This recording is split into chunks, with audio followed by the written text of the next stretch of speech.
Praise the Lord. सबको जय मसीह की एक और बार स्पिरिचुअल मॉर्सल्स में मैं आपको स्वागत करना चाहती हूँ।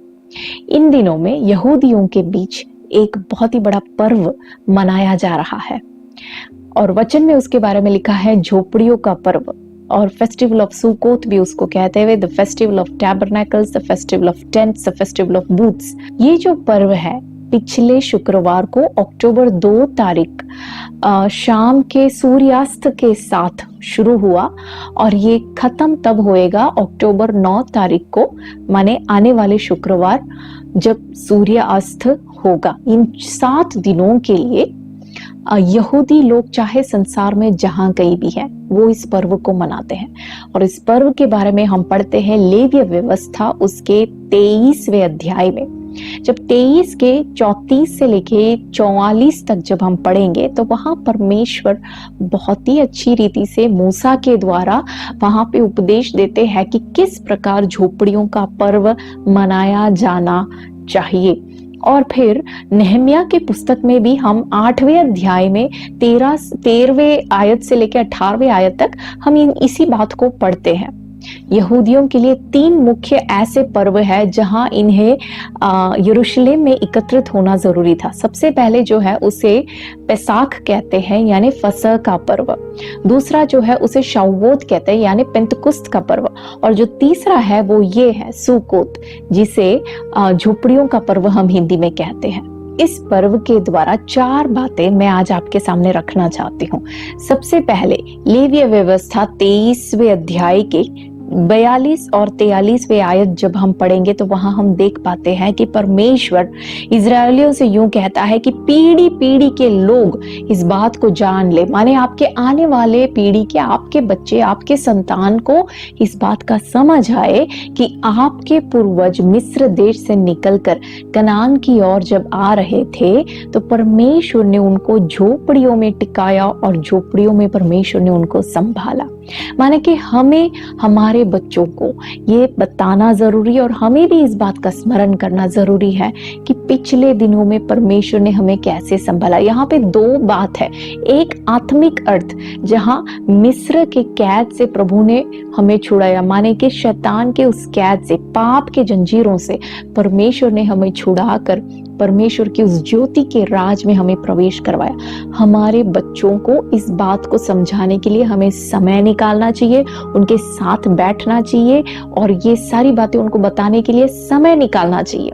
हम बाकी हर चीजों के लिए हमारे बच्चों के साथ समय बिताते हैं, उनकी पढ़ाई के लिए, उनके भविष्य के लिए, उनकी नौकरी के लिए, लेकिन आत्मिक बातों को समझाने के लिए क्या हम समय निकालते हैं? ये आज हमें अपने आप से पूछना है। इसकी दूसरी भाग है भौतिक रूप में परमेश्वर ने हमें कैसे संभाला।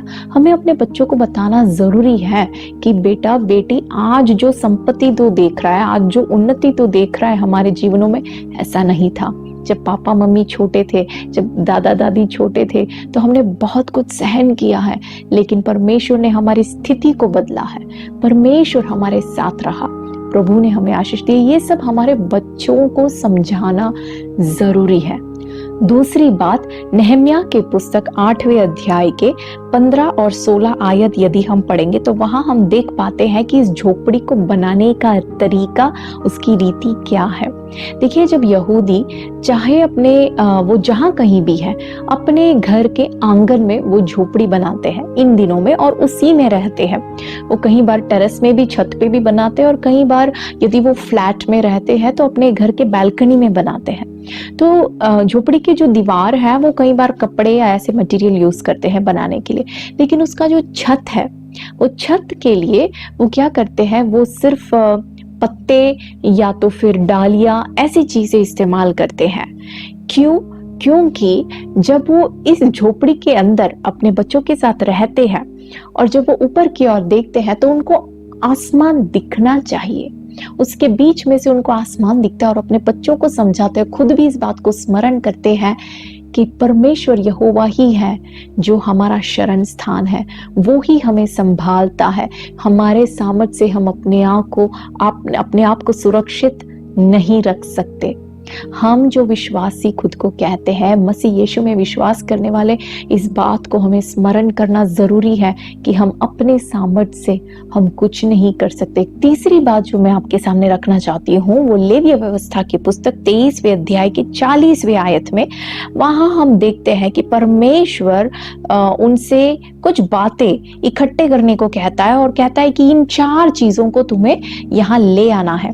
सबसे पहले वहां लिखा है कि अच्छे अच्छे वृक्षों के उपज।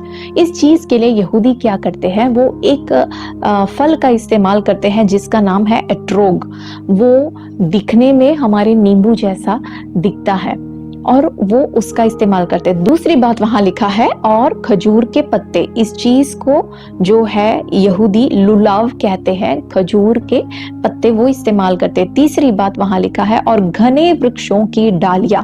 इसके लिए जो यहूदी जो शब्द इस्तेमाल करते हैं वो है हदास, जिसको मिर्टल नाम के जो ट्री है, जो पेड़ है, उसके डालियों को वो इस्तेमाल करते हैं। और चौथी बात वहां परमेश्वर कहता है नालों में के मजनू, जिसे इब्रानी भाषा में अरवा कहते हैं, यानी विलो ट्री के डालियां। ये 4 चीजों को यहूदी इकट्ठा करते हैं और परमेश्वर के सामने चारों तरफ फैलाते हुए परमेश्वर की आराधना करते हैं। ये जो 4 चीजें हैं, ये उनके जीवन में जो आशीष है, खासकर भौतिक आशीषें, उसको दर्शाती है। माने कि उनके शरीर का तंदुरुस्ती, उनके धन, उनके खेतों का उपज और इस प्रकार की चीजें। जब ये परमेश्वर के सामने हिला हिला के जब परमेश्वर की आराधना करते हैं तो प्रभु से कहते हैं कि प्रभु, हमारे सब आशीषों का जो स्रोत है सिर्फ तू है। तूने हमारे ऊपर दया कर कर हमें ये सब दिया है। भाई और बहनों, हमें इस बात को हमेशा स्मरण करना जरूरी है। हमारे जीवन के हर आशीष, खासकर भौतिक आशीष, सिर्फ परमेश्वर का एक देन है। परमेश्वर के दया के कारण उसने हमें दिया है। हमें इस चीज पे घमंड करने की कोई हक नहीं है। हम घमंड नहीं कर सकते। कुछ लोगों के जो खुद को विश्वासी कहते हैं, उनके व्यवहार को देखे या उनके बच्चों के व्यवहार को देखे तो बहुत दुख होता है। उनका जीने का ढंग ऐसे है कि ये हर चीज उन्होंने अपने सामर्थ्य से पाया है।